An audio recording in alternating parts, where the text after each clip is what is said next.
दोस्तों नमस्कार, मेरा नाम है अनूप आकाश वर्मा और आप देख रहे हैं the reporter Hindi. Cockroach Janata party जैसा डिजिटल ट्रेंड आज की भारतीय राजनीति में केवल एक मीम या इंटरनेट मजाक नहीं रह गया, बल्कि ये उस गहरे असंतोष का प्रतीक बनता जा रहा है जिसे खासकर युवा वर्ग महसूस कर रहा है। सोशल मीडिया पर लाखों युवाओं का खुद को इस तथाकथित कॉकरोच जनता पार्टी से जोड़ना ये दिखाता है कि एक बड़ा वर्ग मौजूदा राजनीतिक व्यवस्था, बेरोजगारी, परीक्षा घोटालों, भर्ती में देरी, महंगाई और अवसरों की कमी से नाराज है। यह गुस्सा केवल किसी एक बयान या एक घटना का परिणाम नहीं है, बल्कि पिछले कई वर्षों से जमा होती निराशा की डिजिटल अभिव्यक्ति है।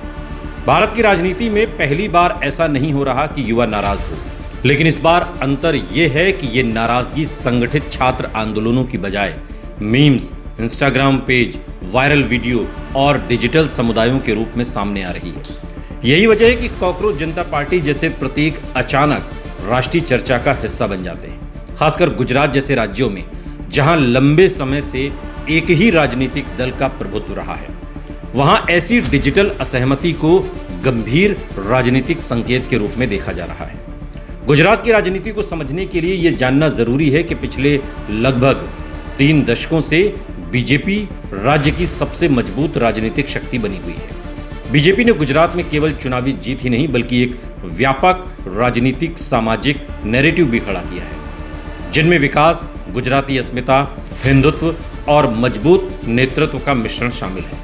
लेकिन पिछले कुछ वर्षों में गुजरात के युवाओं के बीच बेरोजगारी, सरकारी भर्ती परीक्षाओं में कथित अनियमितताएं, पेपर लीक, निजीकरण और आर्थिक दबाव जैसे मुद्दों को लेकर असंतोष भी बढ़ा है। कई छात्र आंदोलनों और भर्ती परीक्षाओं को लेकर विरोध प्रदर्शन ने यह संकेत दिया कि युवा वर्ग पूरी तरह संतुष्ट नहीं है। सोशल मीडिया पर कॉकरोच जनता पार्टी जैसी डिजिटल पहचान उसी असंतोष की सांकेतिक अभिव्यक्ति मानी जा रही है। अब सबसे बड़ा सवाल है कि यह नाराज युवा आगामी गुजरात विधानसभा चुनाव में किसके साथ जाएगा? बीजेपी की सरकार है तो ये युवा आम आदमी पार्टी के साथ जाएगा या फिर कांग्रेस? इसका जवाब सीधा नहीं है, क्योंकि गुजरात में विपक्ष अभी भी पूरी तरह एकजुट और स्थिर दिखाई नहीं देता। 2022 विधानसभा चुनाव में आम आदमी पार्टी ने गुजरात में अप्रत्याशित तरीके से लगभग 13% वोट हासिल किए।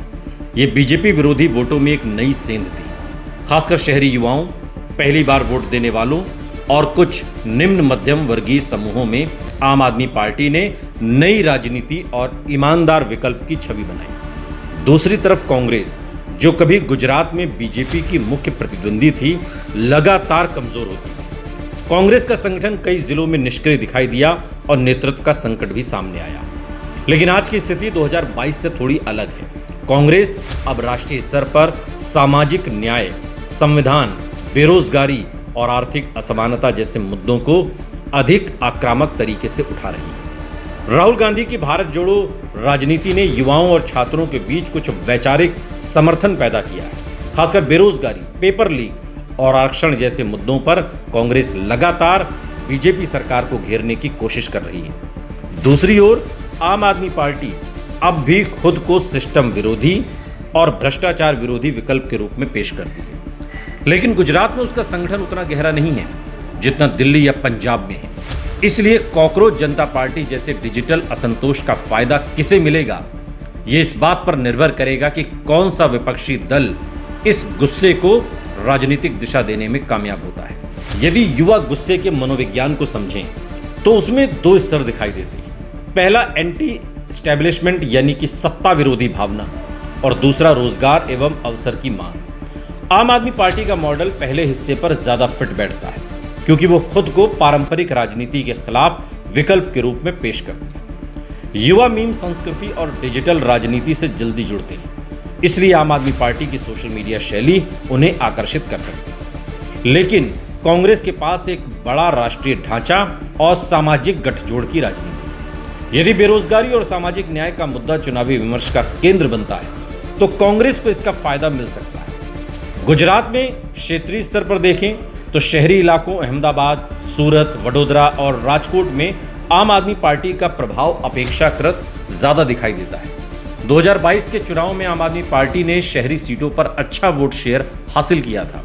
खासकर युवा प्रोफेशनल्स निम्न मध्यम वर्ग और सरकारी नौकरी की तैयारी कर रहे युवाओं में आम आदमी पार्टी ने जगह बनाई। यदि कॉकरोच जनता पार्टी जैसा डिजिटल गुस्सा मुख्य रूप से शहरी सोशल मीडिया यूजर्स के बीच फैलता है तो उसका तत्काल लाभ आम आदमी पार्टी को मिल सकता है। लेकिन ग्रामीण और अर्ध शहरी क्षेत्रों में कांग्रेस अब भी अपेक्षाकृत ज्यादा संगठित है। आदिवासी बेल्ट और कुछ ओबीसी क्षेत्रों और पारंपरिक बीजेपी विरोधी वोटरों में कांग्रेस की पकड़ अभी भी मौजूद है। राजनीतिक रूप से सबसे महत्वपूर्ण सवाल यह है कि क्या यह डिजिटल गुस्सा वास्तविक वोट में बदल पाएगा। भारतीय राजनीति में सोशल मीडिया ट्रेंड हमेशा चुनावी परिणाम तय नहीं करते। कई बार इंटरनेट पर दिखने वाली नाराजगी जमीनी वोटिंग पैटर्न में पूरी तरह नहीं बदलती, लेकिन ये ट्रेंड राजनीतिक माहौल जरूर बनाते हैं।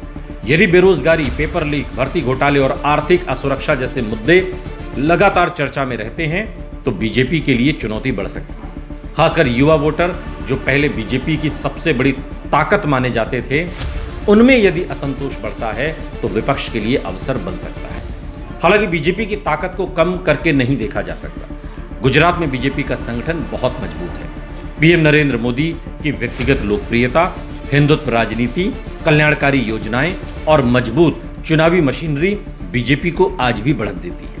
विपक्षी वोटों का बंटवारा भी बीजेपी के लिए लाभकारी साबित हो सकता है।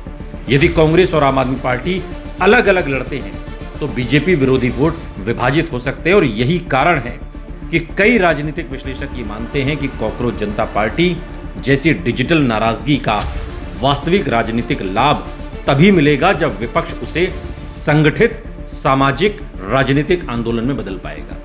कांग्रेस और आम आदमी पार्टी के बीच सबसे बड़ा अंतर उनकी राजनीतिक भाषा में है।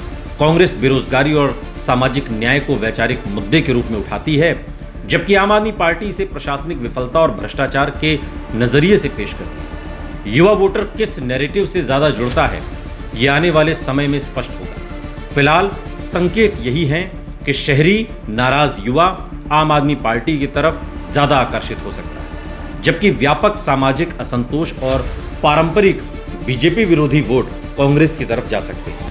कुल मिलाकर कॉकरोच जनता पार्टी जैसे ट्रेंड इस बात का संकेत जरूर दे रहे हैं कि युवाओं के भीतर बेचैनी और असंतोष मौजूद है। गुजरात जैसे राज्य में जहां बीजेपी लंबे समय से निर्विवाद राजनीतिक शक्ति रही है, वहां ऐसी डिजिटल नाराजगी विपक्ष के लिए अवसर बन सकती है। लेकिन यह अवसर तभी वास्तविक चुनावी चुनौती में बदलेगा जब विपक्ष बेरोजगारी और युवाओं की आकांक्षाओं को केवल सोशल मीडिया ट्रेंड तक सीमित न रखकर उसे जमीनी राजनीतिक अभियान में बदल सके। फिलहाल ये कहना जल्दबाजी होगी कि ये पूरा गुस्सा केवल कांग्रेस या केवल आम आदमी पार्टी के पक्ष में जाएगा। अधिक संभावना यही है कि शहरी युवा वोट आम आदमी पार्टी की ओर झुक सकता है, जबकि व्यापक विपक्षी असंतोष कांग्रेस को भी पुनर्जीवित कर सकता है।